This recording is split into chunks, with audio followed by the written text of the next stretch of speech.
नमस्कार। उत्तरांचल ज्योतिष व रत्न केंद्र में एक दफे फिर सभी ज्योतिषी प्रेमियों का हार्दिक अभिनंदन। हम जैसे आपको बता रहे थे अंक विद्या के बारे में, बहुत सारे लोगों का फोन आया, बहुत सारे लोग पर्सनल में हमको मिलने के लिए आए कि जो अंक विद्या में कि ए का क्या होता है, बी का क्या होता है, सी का क्या होता है, बहुत सारे हम लोगों का फोन आया हमारे पास। तो आज हम फिर अंक विद्या का ही प्रोग्राम आपके सामने रख रहे हैं। इसमें बताएंगे, आज हम लिख रहे हैं कैसे रखें अपने कंपनी का नाम। आपकी जो कंपनी है, बहुत सारे ऐसे बताते हैं कि हमने फलानी कंपनी रखनी है जी, हमने ये कंपनी का नाम रखना है, ये हमको सूट करेगा कि नहीं। तो मैं अपने दर्शकों को बता दूं कि आप स्वयं अपनी कंपनी का नाम रखें, कैसे रखना चाहिए। जैसे अल्फाबेट ये आप देख रहे हैं ABCDEF, तो इसके हिसाब से आप अपनी कंपनी का नाम पहले ये समझ दें कि ए का क्या होता है। ए का जो अंक विद्या के हिसाब से ए का 1 नंबर होता है, आपका बी का 2 होता है, सी का 3 हो गया, डी का 4 हो गया, ई का 5 हो गया, एफ का 8 हो गया, जे के 3 हो गया, एच का 5 हो गया, आई का 1 हो गया, जे का 1 हो गया, के का 2 हो गया, एल का 3 हो गया, एम का 4 हो गया, एन का 5 हो गया, ओ का 7 हो गया, पी का 8 हो गया, क्यू का 1 हो गया, आर का 2 नंबर हो गया, एस का 3 नंबर हो गया, टी का 4 नंबर हो गया, यू का 6 नंबर हो गया, भी का 6 नंबर हो गया, डब्ल्यू का 6 नंबर हो गया, एक्स का 5 नंबर हो गया, वाई का 7 नंबर और जेड का 7 नंबर। ये पहले जो लोग दर्शक लिखना चाहे वो लिख सकते हैं कि किस हिसाब से आप अपने कंपनी का किस हिसाब से बनाना चाहे। अपने दर्शकों में बताए, अगर किसने लिखना चाहे तो पहले इसको लिख ले। मैं फिर बताऊंगा आप अपनी कंपनी का नाम या अपना नाम कैसा रखें ताकि आपको उसमें सूट हो जाए। ये पहले लिख लो सब इसके हिसाब से। तब तक मैं अपने दर्शकों के लिए कि अगर आपकी मेष राशि है तो मेष राशि वाले व्यक्ति के लिए क्या व्यापार करना चाहिए और कब करना चाहिए। मैं अपने दर्शकों को फिर बता दूं कि जब तक आप अपनी कंपनी का नाम कैसे बनाना है, क्या बनाना है, ये आप सब इसमें देख सकते हैं। तब तक अपने दर्शकों लिए कि आपकी अगर मेष राशि है, अगर आपकी मेष राशि है आपकी, तो क्या करना चाहिए। प्रत्येक जातकों के जीवन में कुछ समय अच्छा और कुछ बुरा होता है। यह सबके जीवन में है, अच्छा भी आता है और खराब भी आता है। मगर अच्छे समय में अपनी कामनाओं की सिद्धि के लिए विशेष रूप से सार्थक प्रयास किया जाना चाहिए, तो सफलता अवश्य शीघ्र प्राप्त होगी। और अगर आपने सही समय में सही निर्णय नहीं लिया तो फिर यह गलत हो जाएगा। तो इसके लिए क्या व्यवसाय बहुत सारे आते हैं कि हम व्यापार करना चाहते हैं, हम नौकरी करना चाहते हैं, क्या उचित रहेगा। तो मैं अपने दर्शकों को बता दूं कि आप किसी ज्योतिषाचार्य पास अवश्य जाएं और अपनी जन्मपत्री जांच कराएं कि आपका क्या लग्न है और आपकी कौन सी राशि है, कि क्या आपको व्यापार सूट करेगा कि नहीं करेगा। हर एक ही रहते हम पैसा कमाए, लेकिन हर किसी के सब अंबानी नहीं बन सकते, सब अडानी नहीं बन सकते, सब उद्योगपति नहीं बन सकते। तो अलग अलग वो हमारे कर्मों के हिसाब ज्योतिष उस चीज को दिखाता है। भाग्य नहीं बदल सकते, लेकिन हमको ये गाइडेंस कर सकते ज्योतिष कि आपको ये व्यवसाय करना चाहिए या आपको ये व्यापार करना चाहिए, इसके हिसाब से ये आप करें। तो ये आप अगर आपकी मेष राशि है तो मेष राशि महत्वपूर्ण वर्ष क्या होता है। अगर मेष राशि है सूर्य के हिसाब से, चंद्रमा के हिसाब से, तो इस राशि संबंधित स्त्री हो या पुरुष हो, उनका भाग्योदय 28 वर्ष में होगा या हो चुका होगा। उसमें 16 वर्ष, 22 वर्ष, 24 वर्ष, 28 वर्ष में विशेष परिवर्तन होता है, उन्नति देने वाले होते हैं। जिसकी भी मेष राशि हो, या तो उसका वो भाग्योदय 16 वर्ष में होगा, या 22 वर्ष में होगा, या 24 वर्ष में होगा, या 28 वर्ष में होगा। लेकिन इनमें लगभग उन्नति अवश्य होगी। 22वें वर्ष में उन्नति पथ पर आगे बढ़ने को उनको समय आएगा। जैसे आप सुनते होंगे कि समय सबका आता है, तो ये समय कब आता है इसको पहचानने की जरूरत है।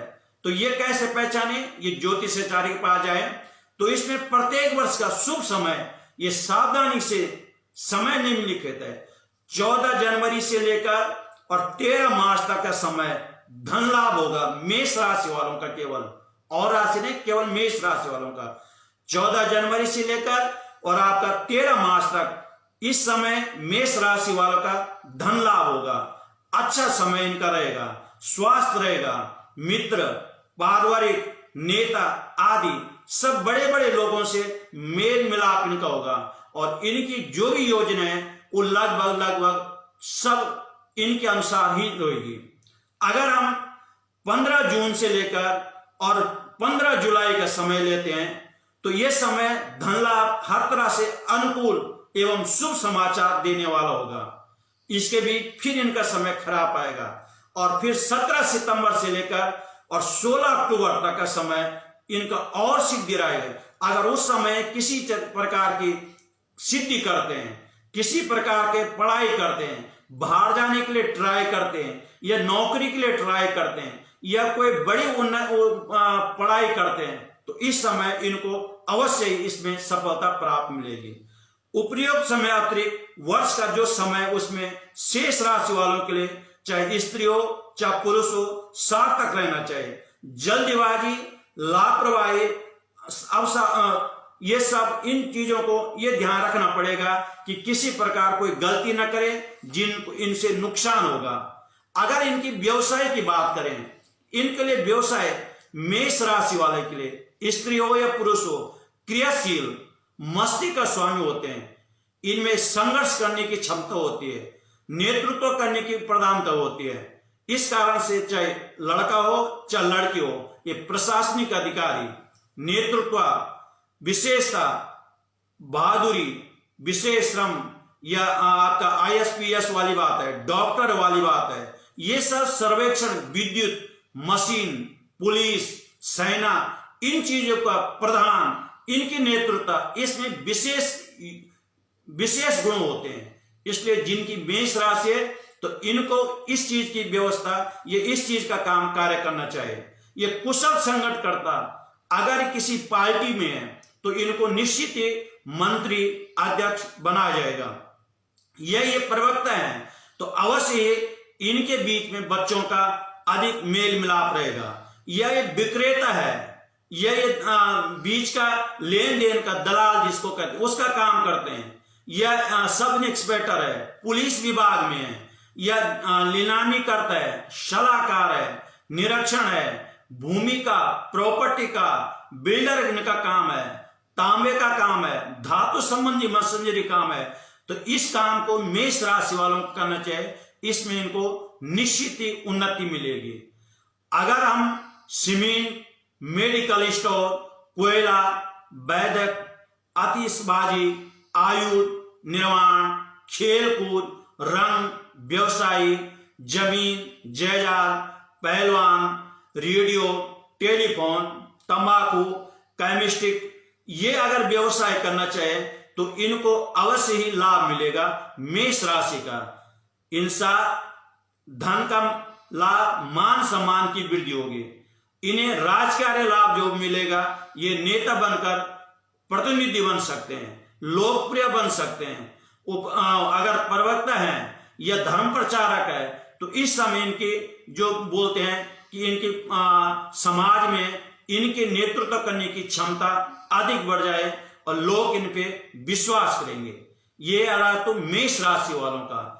कल हम फिर वृष राशि है, लेकिन पहले अपने दर्शकों को हमने जो बताया ये आपने चार्ट लिख लिया होगा कि अब इसको कैसे आप बनाए। सपोज आपका, मैं अपने दर्शकों को बता रहा हूं, जैसे कि ज्योतिष दीपमाला, ज्योतिष दीपमाला आपने लिखा, इसमें आपने कहा JYOOT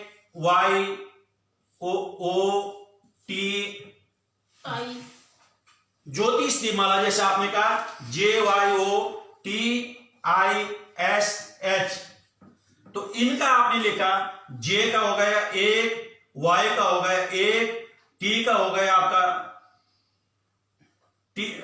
उसमें O का हो गया आपका 7, T का हो गया आपका 4, आपका I का हो गया 1, S का हो गया 3 और ये आपका यश का हो गया 5। जो ज्योतिष दीपमाला जैसा ये है तो इनका गणना आपने 1 और 1 2 और 7 और 2 हो गया आपका 9 और 1 10, 10 और 4 14, 14 और 1 15, 16, 17, 18, 19, 20, 21, 22, 23 नंबर हो गए। तो 23 नंबर आपने 23 नंबर, इनका टोटल अंक हो गया आपका जैसा 5 हो गया। तो आप अपनी डेट ऑफ बर्थ लगाओ। तो जैसे सपोज डेट ऑफ बर्थ आपके जैसे हमने लगाया, आपके डेट ऑफ बर्थ 16 हो गए अप्रैल हो गए 1973 हो गया, उदाहरण के तौर पे हम दे रहे हैं। तो आप यहाँ पे 6 और 1 7, 8 9 10 11, आपको गए 12 12 21 22 23 24 25 26 27 28 29 30 31 हो गया। तो 31 ये हो गया, 1 नंबर हो गए। तो यानी ये आपकी डेट ऑफ बर्थ के हिसाब से आप कंपनी का नाम रखते हैं तो ये ठीक है। लेकिन हमारा जैसा ज्योतिष और हमारा दीपमाला भी है DEEP, तो उसके हिसाब से हमारा टोटल आ रहा 31 अंक आ रहा। तो 31 हमारा 8 और 3 7, 5 और 3 8 हो गया।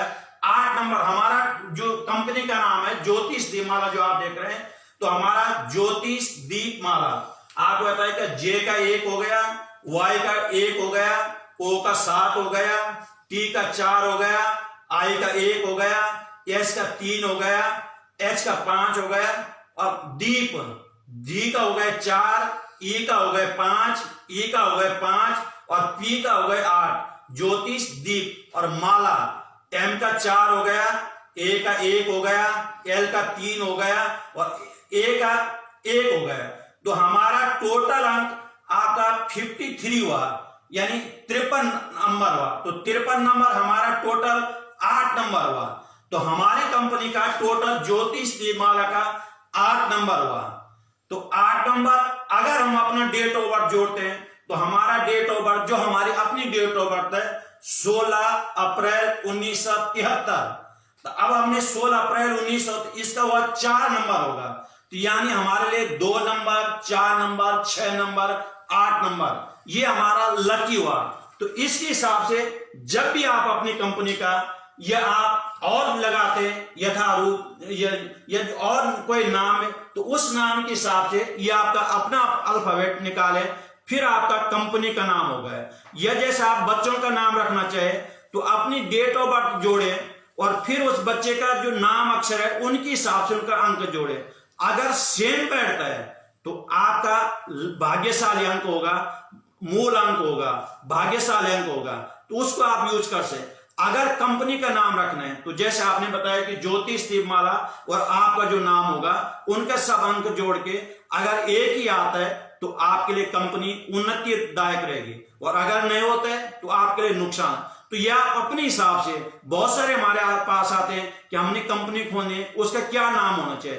तो ये मैं अपने दर्शकों को बता दूं, इसके हिसाब आप स्वयं अपनी कंपनी का या स्वयं अपने नाम का या जिस शहर में आप व्यवसाय करना चाहे, जिस शहर में आप मकान लेना चाहे, तो इसी के हिसाब से आप उस शहर का, उस सिटी का, उस जगह का लगाए कि वो जगह आपको सूट करती है कि नहीं करते हैं। ये आप अंक विद्या के हिसाब से अपने दर्शकों को हमने बताया।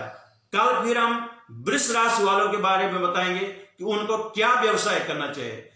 ये आपका ये YouTube चैनल आपको कैसा लगा, आप शेयर करें और लोगों को भी इसकी जानकारी दें। धन्यवाद।